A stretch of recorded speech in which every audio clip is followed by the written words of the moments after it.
Coucou, moi c'est Emalisa, aka Emma Ménoré sur le forum. Je vais être une de vos tutrices d'embryo pour le deuxième semestre. Et aujourd'hui, j'aimerais vous parler de la mise en place du cœur. Ce cours en particulier parce que je trouve que c'est un cours très visuel et que je préfère vous l'expliquer. Sur cette première diapo, c'est le sommaire du cours. Moi, je trouve que c'est bien surtout pour les révisions, éventuellement pour poser un cadre dès la première visualisation de cette vidéo. Du coup, ce cours il va surtout se séparer en trois parties. La première, ça va être l'applicature du cœur. La deuxième, c'est le déplacement des cavités. Et la troisième, c'est le cloisonnement de ces mêmes cavités.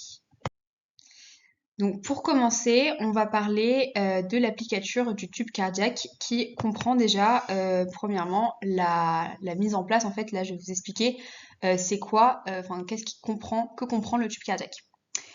Le tube cardiaque, donc, qui se forme à la quatrième semaine, enfin, on retrouve ces différentes parties à la quatrième semaine, il est composé du conotroncus, d'où partent les artères primitives, du bulbus cortis qui formera le ventricule droit, du ventricule primitif qui formera le ventricule gauche, de l'oreillette primitive qui formera les oreillettes droite et gauche, et du sinus veineux au niveau duquel s'abouchent les veines cardinales.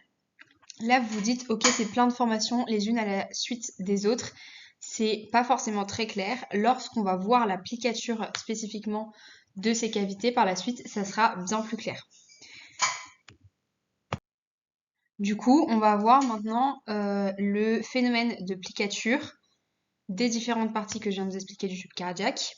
Ce qu'il faut déjà bien comprendre, c'est que ce phénomène de plicature, il se met en place parce qu'on va avoir une croissance différentielle du tube cardiaque comparé à la cavité péricardique, où le tube cardiaque il va grandir, augmenter plus rapidement que la cavité péricardique. Pour vous expliquer spécifiquement, on va visualiser un peu. Donc ça, c'est mon tube cardiaque, on va dire, et ça autour, ce qui engaine, c'est la cavité péricardique, le péricarde. On va s'imaginer qu'en fait, c'est une chenille dans un cocon. En fait, la chenille, elle grandit beaucoup plus vite que le cocon, et cette fois, le cocon, il est incassable. La cavité péricardique, elle ne casse pas en soi, hein. Et donc, du coup, il va être obligé de se plicaturer, la petite chenille, à l'intérieur de ce cocon. Et donc, le tube cardiaque, pardon, il se plicature à l'intérieur de cette cavité péricardique. C'est pour ça que, du coup, c'est parce que la cavité péricardique, elle grandit beaucoup moins vite que le tube cardiaque qu'on va avoir ces plicatures. On va retrouver deux types de plicatures dans l'espace, donc selon deux axes qui se passent en même temps. C'est important de comprendre qu'elles se passent simultanément. La première plicature, c'est la plicature sagittale, qu'on retrouve ici à gauche. La deuxième, c'est la plicature frontale, qui se font en même temps. En première, on va expliquer l'applicature sagittale. L'applicature sagittale, donc c'est-à-dire de profil, d'avant en arrière, où on va avoir l'oreillette primitive, qui est en violet, là que je pointe, qui va passer derrière le ventricule primitif, qui est en vert. Au niveau de l'applicature frontale, cette fois-ci, on va avoir ce qu'on appelle un situs solitus, une boucle à convexité à droite. Je ne sais pas si vous vous souvenez ou si vous l'avez vu ou pas encore, c'est pas grave, des notions de convexité, concavité. Concavité, c'est vraiment l'idée de cave, et convexité, c'est l'idée de vex vers l'extérieur, de bosse un peu. Du coup, là, on voit bien qu'on a une bosse qui va se former à droite, donc une convexité, ça va aller à droite. Le bulbus cortis, il se place à droite du ventricule primitif. Il y a deux petites notions à savoir par rapport aux plicatures. Déjà, vu que les plicatures, elles se font en même temps, on va avoir à la fin de notre plicature notre oreillette primitive qui venait de se placer derrière le ventricule primitif, qui va en même temps aussi s'accoler au bulbus cortis qui est descendu en soi grâce à l'applicature frontale à côté à droite du ventricule primitif. Donc l'oreillette primitive, elle s'accole au ventricule primitif et à et au bulbus cortis. Et en fait, ça c'est logique parce qu'on sait que notre ventricule primitif qui est ici, il va former le ventricule gauche. Notre bulbus cortis qui est ici, il va former le ventricule droit. Et notre oreillette primitive qui se plaque derrière les deux futurs ventricules, elle va former les deux cavités de l'oreillette primitive gauche et l'oreillette primitive droite. Donc ça fait du sens. Donc ça, c'est la première notion à enregistrer par rapport à ce plicature. La deuxième notion, c'est le fait qu'en fait, la plicature, elle se fait grâce à des cils, des mouvements de fluide.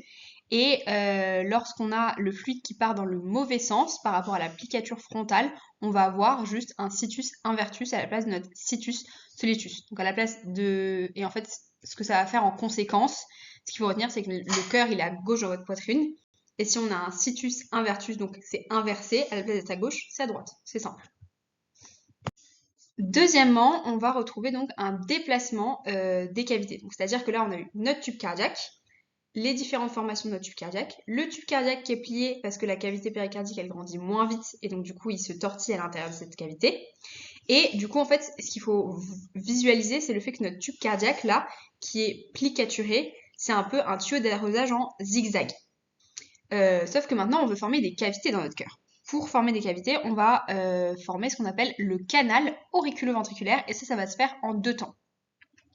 Le premier temps, c'est on va avoir une communication avec l'oreillette primitive gauche avec le ventricule primitif. Donc vraiment ce qu'il y a sur le schéma, là. Le deuxième temps, c'est le fait qu'en fait, on va avoir, ça va se décaler, donc cette ouverture, elle se décale vers la droite. On va avoir l'oreillette primitive droite qui va venir en communication avec le bulbus cortis. Et donc du coup, canal auriculo-ventriculaire gauche, canal auriculo-ventriculaire droite, qui vont être tous les deux en communication, pour mettre en communication du coup notre cœur gauche et notre cœur droit. Le schéma, c'est moi qui l'ai fait. S'il n'est pas clair, c'est pas grave. Si ça vous aide à comprendre ce petit paragraphe qui peut paraître complexe, tant mieux, sinon c'est pas important. Mais c'est vraiment juste l'idée qu'en fait on va avoir à gauche ça s'ouvre et après ça se décale vers la droite. Finalement, on va avoir notre cloisonnement des cavités. Là, je vais répéter les dernières étapes pour que ça soit clair. On a dit tube cardiaque avec les différentes formations. Plicature du tube cardiaque parce que le péricarde, il encercle ce tube cardiaque. À partir de cette plicature, on va avoir le canal auriculo-ventriculaire qui va se former. Donc, c'est-à-dire qu'en gros, ça va faire un espace vide, si on veut. Et à partir de cet espace vide, on va venir cloisonner pour avoir du coup nos 4 cavités. Ça va se faire en 3 temps. Premièrement, on va avoir un cloisonnement auriculo-ventriculaire. Donc en gros, on va séparer un peu, d'une certaine manière, nos oreillettes de nos ventricules. Ensuite, on va avoir un cloisonnement auriculaire. Donc ça veut dire qu'on va séparer oreillette primitive droite d'oreillette primitive gauche. Et ensuite, on va avoir notre cloisonnement ventriculaire, donc c'est-à-dire qu'on va séparer notre ventricule primitif, ventricule gauche, avec notre ventricule droit, bulbus cortis. Au niveau de ces cloisonnements, ça va être fait, en particulier pour les cloisonnements auriculo-ventriculaires, grâce à des bourgeons endocardiques. On retrouve 4 bourgeons, dont 2 bourgeons principaux qui sont antéro-supérieurs.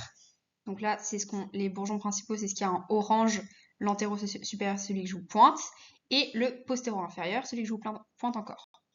2 bourgeons accessoires qu'on retrouve en bleu ici, donc situés à droite et à gauche sur les bords latéraux. À partir de ces bourgeons, en particulier à partir des 2 bourgeons principaux, on va pouvoir former ce qu'on appelle le septum intermédium, qui est ici en orange sur le schéma. Ce septum intermédium, il va émettre des expansions dans tous les plans de l'espace, donc au niveau latéral, au niveau du haut et au niveau du bas. Au niveau latéral, ça va venir rejoindre nos bourgeons latéraux qui sont ici en bleu, qui sont donc nos bourgeons accessoires dont on a parlé tout à l'heure.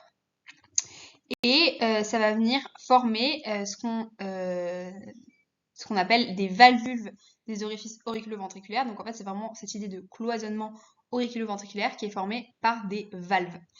Qu'on pourra éventuellement voir par la suite comme étant les valves tricuspides et mitrales. C'est pas dit dans le cours, mais pour la compréhension, moi, c'est en tout cas ce que j'ai compris. Vers le haut, et là, ça c'est important de bien séparer par rapport aux étapes qu'on va avoir par la suite, on va avoir des poussées, des expansions qui vont permettre par la suite d'avoir des cloisonnements auriculaires, interauriculaires et interventriculaires, mais c'est vraiment juste des expansions de ce septum intermédium, et c'est pas le septum intermédium et ses expansions qui ferment, qui cloisonnent, hein. C'est bien les septums qu'on verra par la suite. Mais c'est des petites expansions qui, vers le haut, à partir de cet intermédium, permettront plus tard le cloisonnement interauriculaire, et vers le bas, permettront plus tard le cloisonnement interventriculaire. Donc là, l'expansion vers le haut et vers le bas, on les voit en rose. Ici, c'est pas hyper clair, mais vraiment, c'est pas hyper important. Donc là, maintenant qu'on a eu notre cloisonnement auriculo-ventriculaire avec le septum intermédium qui est au centre, on va avoir un septum primum qui va venir pousser, qui est donc une poussée en fait du haut de l'oreillette primitive et qui va venir séparer notre oreillette primitive en oreillette primitive droite et gauche. Ce qui est important de savoir, c'est que ce septum primum, il va avoir deux ostiums. Il va avoir le premier ostium qui va se former par un cloisonnement incomplet, c'est-à-dire que le septum primum, il va aller jusqu'à l'expansion dont on a parlé tout à l'heure, qui sort en fait du septum intermedium.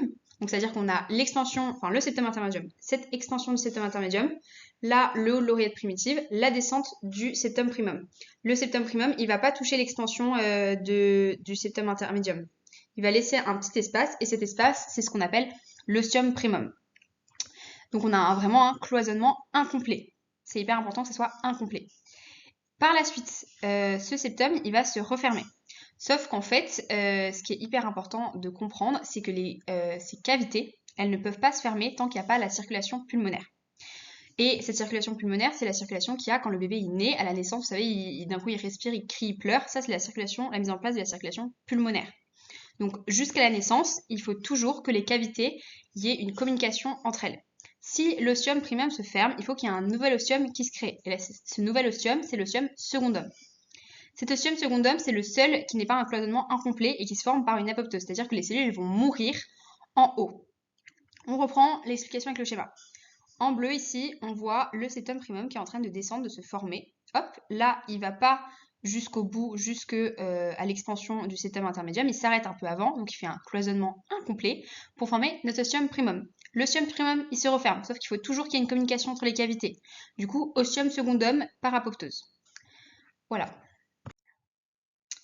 Maintenant, on a la deuxième partie du cloisonnement interauriculaire. Donc c'est bien de comprendre que là, on a vu le cloisonnement auriculo-ventriculaire, on a vu le premier septum du cloisonnement interauriculaire. Maintenant, on voit le deuxième septum du cloisonnement interauriculaire. Donc toujours au niveau de notre oreillette primitive, on va avoir un cloisonnement qui va se faire. Ce septum secundum, il naît à la 6e semaine, pardon, et lui-même, c'est une extension aussi, enfin un septum qui vient du haut de notre oreillette primitive pour aller vers le bas. Ce septum secundum, il pousse à droite du septum primum, et c'est aussi un cloisonnement incomplet. Parce que sinon, ça voudrait dire que s'il n'y avait pas de cloisonnement incomplet, on fermerait nos cavités et il n'y aurait plus d'espace entre, alors qu'on a dit que non, jusqu'à la naissance. Ce foramen, on va l'appeler le foramen ovale ou le trou de Bottal. Ce trou de Bottal, avec l'ostium secundum de notre septum primum, il va permettre de créer un mécanisme en chicane. Un mécanisme en chicane, ça veut dire virage. Donc en gros, vous allez avoir vos deux septums et entre, il va y avoir un virage qui va se créer en passant par les foramen, par les trous. Donc premièrement, là vous allez voir sur le schéma, on va voir que, on va réexpliquer plus simplement, en jaune, septum secundum, derrière à coller, septum primum. Là, vous voyez bien ici qu'on a notre foramen ovale, trou de Bottal. Ici, là, la flèche là où elle ressort en haut, c'est l'ostium secundum de notre septum primum. On va avoir donc ce mécanisme en chicane, donc en flèche, où ça passe entre les deux. Ce qu'il faut bien comprendre, c'est que ce mécanisme, il se fait en un sens. Comment ça se fait que ça se fait en un sens? C'est grâce à une valvulve. Cette valvulve, c'est pas une valvulve en tant que telle. En fait, c'est juste l'appositionnement du septum primum au niveau du trou de Bottal. Ça va faire un peu tapis sur ce trou et du coup, ça fait que ça peut passer qu'en un sens, à partir de l'oreillette primitive droite vers l'oreillette primitive gauche. Maintenant, on va passer au cloisonnement interventriculaire qui, là, vous verrez, en effet, se fait avant le septum secundum de notre cloisonnement interventriculaire. Donc ça fait en soi temporellement, et ça on revoit à la fin de la vidéo, pas de souci. Il y a vraiment là, vraiment je veux que vous compreniez pendant cette vidéo tous les mécanismes, que vous visualisiez vraiment grâce au schéma et grâce à mes explications. Et à la fin, l'apprentissage par cœur, ne vous en faites pas, on le revoit ensemble. Il y a un schéma récap, un tableau, il y a 3 tableaux récap, je crois. Donc vraiment, pas de souci. Au niveau des dates, il y a un récapitulatif. Mais pour reprendre vraiment au niveau des dates quand même, au cas où maintenant. 4e semaine, vous allez avoir le septum primum et le septum inferius. Donc en gros, cloisonnement, le premier cloisonnement interauriculaire et le cloisonnement interventriculaire. 6e semaine, deuxième cloisonnement interauriculaire. Donc ça fait vraiment haut, bas, haut. Voilà. Au niveau du coup du cloisonnement interventriculaire qui se passe à la 4e semaine, on va avoir le septum inferius. Ce septum, c'est une crête musculaire qui pousse du bas vers le haut. Elle va venir donc séparer notre ventricule gauche de notre ventricule droit, donc notre ventricule primitif de notre bulbus cortis. Et toujours, c'est un cloisonnement incomplet parce qu'on veut toujours que nos cavités elles communiquent tant qu'il n'y a pas la circulation pulmonaire. Et ce cloisonnement incomplet, du coup, il est logique vu que ça pousse du bas vers le haut. Le trou, il est en haut, en fait. Et ça ne se referme pas avant la naissance, sinon c'est pathologique. Et donc là, vous pouvez le voir sur le schéma, notre septum inferius et notre foramen interventriculaire. Au niveau des noms, je veux juste reprendre. Sachez que c'est logique. Septum primum, c'est le premier septum qui va arriver. Septum secundum, c'est le deuxième qui va arriver. Le septum inferius en inférieur au niveau des ventricules qui sont inférieurs par rapport à la gravité, quoi. Par rapport aux oreillettes et aux ventricules, en bas, quoi. Ok, c'est bon, vous pouvez enfin souffler. On a fini le cours. Là, on va faire les récaps. Pour moi, je trouve que les récaps, ils sont hyper clairs. Donc vraiment, si vous voulez réviser sur ça, c'est top. Pour autant, ça nécessite de la compréhension et il manque des fois des détails spécifiques du cours. Donc vous révisez pas que sur ça, ok? Mais ça permet de vraiment voir le cours en globalité en genre 5-10 minutes et je trouve que c'est quand même top. Donc je vais vous réexpliquer rapidement un peu ce qu'on vient de voir. Premièrement, on a dit qu'on avait un tube cardiaque avec les différentes formations de ce tube cardiaque. Ce tube cardiaque, il va venir se plicaturer en sagittal et en frontal à la 4e semaine. En sagittal, avec l'oreillette primitive qui va venir se placer derrière le ventricule primitif, et en frontal avec le bulbus cortis qui fait une boucle convexité à droite du ventricule primitif. Ensuite, on va avoir à la 5e semaine le canal auriculo-ventriculaire qui va se former, où on va avoir donc en premier le cœur gauche qui s'ouvre, puis après ça va aller vers le cœur droit. Et ça permet de mettre en communication notre cœur gauche avec notre cœur droit. Après, on va avoir les cloisonnements qui vont se mettre en place. Premièrement, le cloisonnement auriculo-ventriculaire. Ensuite, nos cloisonnements interauriculaires. Et après, nos cloisonnements interventriculaires. Le cloisonnement auriculo-ventriculaire se met en place en particulier grâce à 4 bourgeons endocardiques. On a dit qu'on avait les 2 bourgeons principaux et les 2 bourgeons accessoires.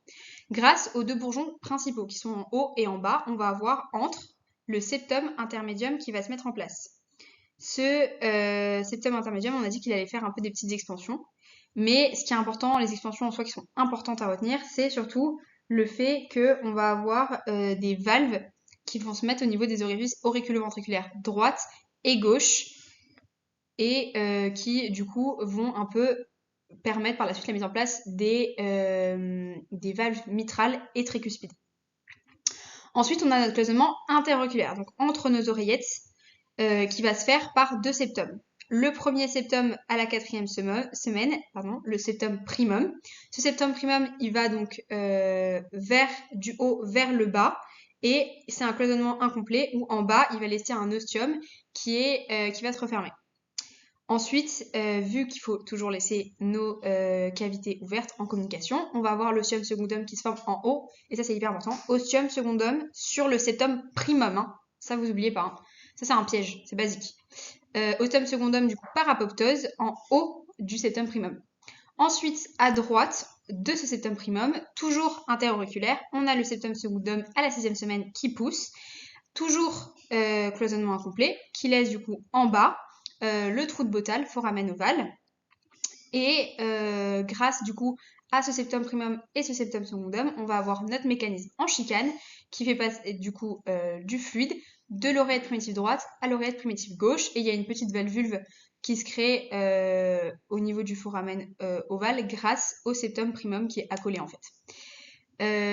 Voilà, maintenant on va passer au cloisonnement interventriculaire qui est à la 4e semaine où on va avoir le septum inferius qui est une crête musculaire qui pousse du bas vers le haut et qui, toujours cloisonnement incomplet, je pense que j'ai répété ce mot cloisonnement incomplet 50 fois dans cette vidéo, mais j'espère que vous avez bien compris, parce que ça, pareil, piège basique, vraiment piège nul. En plus, c'est hyper cohérent que le cloisonnement est incomplet, vu que ça fait des foramen.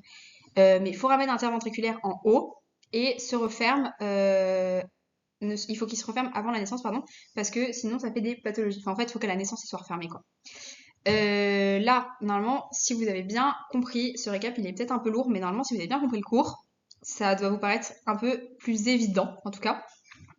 Ce qu'il faut capter, c'est que vraiment, juste les septums, ils poussent du haut et du bas du cœur, et après, ils vont se rejoindre vers le septum intermédium. Vraiment, ça fait juste une barre au milieu, et après, floup, floup, comme ça. Enfin, voilà, quoi. Ok, donc là, on est encore sur des récaps.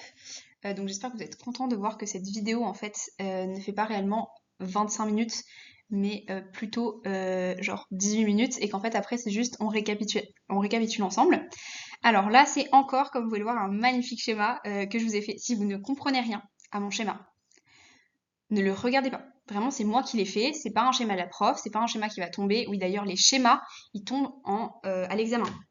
Quoi qu'il en soit, vous en faites pas, vous allez avoir des QCM schémas. Enfin, vous en faites pas. Faites-les, quoi. Du coup, travaillez-les. Et vraiment, je vous promets que des fois, on a tendance, quand on lit les cours, à se dire, ok, c'est un schéma, on s'en fout. J'ai compris par le texte. Et après, moi, je me souviens avoir relu des cours et être là en mode, waouh, j'avais pas regardé le schéma, mais vraiment, ça m'aurait déjà pris moins de temps pour comprendre, premièrement. Et deuxièmement, j'avais pas bien compris. Donc vraiment, regardez-moi ces schémas. Bon, le mien, si vous le trouvez moche et que vous comprenez rien, ne le regardez pas. Mais sinon, les petits tableaux qui sont à côté, ils sont top parce que vraiment, c'est un tableau récapitulatif de ce que moi, le récap que je viens de faire avant, mais en plus court, en plus simple, en moins détaillé, mais en très visuel. Donc vraiment, c'est top, top, top. C'est pas moi qui l'ai fait d'ailleurs, c'est une vieille d'embryo qui l'a fait. Je vous laisse le relire par vous-même. Ensuite, on a le récap des dates. Pareil, je vous laisse lire tout. En fait, je vais vous laisser lire cette page tout seul. Et moi, mon schéma, qui est vraiment très visuel, où il y a tout. Il y a vraiment tout ce qu'il y a. Il n'y a pas d'ordre, il n'y a pas de date. Donc c'est vraiment globalement quand vous avez fini votre piqûre du cœur, à quoi il ressemble. Mais on voit tous les septums et j'espère vraiment que ça pourra vous aider plus qu'autre chose. En tout cas, moi j'ai fini ces petits cours avec vous, cette petite vidéo. J'espère que c'est super clair et que vous avez hyper bien compris, que vous avez retenu et que ça vous a aidé. Parce que moi je sais que surtout le canal auriculo-ventriculaire, je sais pas pourquoi je bégayais beaucoup sur cette partie du cours, mais finalement c'est pas si compliqué et que là vous avez bien visualisé que du coup en fait au final tout vous paraît évident et que vous n'avez pas besoin franchement d'apprendre, enfin bien sûr vous avez besoin d'apprendre l'embryo, mais c'est vraiment une matière où il n'y a pas de connaissances par cœur à part éventuellement les dates, mais sinon tout fait sens. Regardez quand c'est marqué septum inferius, c'est le septum qui est en bas, genre au niveau des ventricules. Quand c'est marqué le septum primum, bah parce que c'est le premier septum qui sort, le septum secundum, c'est le deuxième septum qui sort. Donc vraiment, tout fait sens. Bref, du coup, je vous fais des petits bisous et j'espère que vous kiffez l'embryo grâce à ce cours.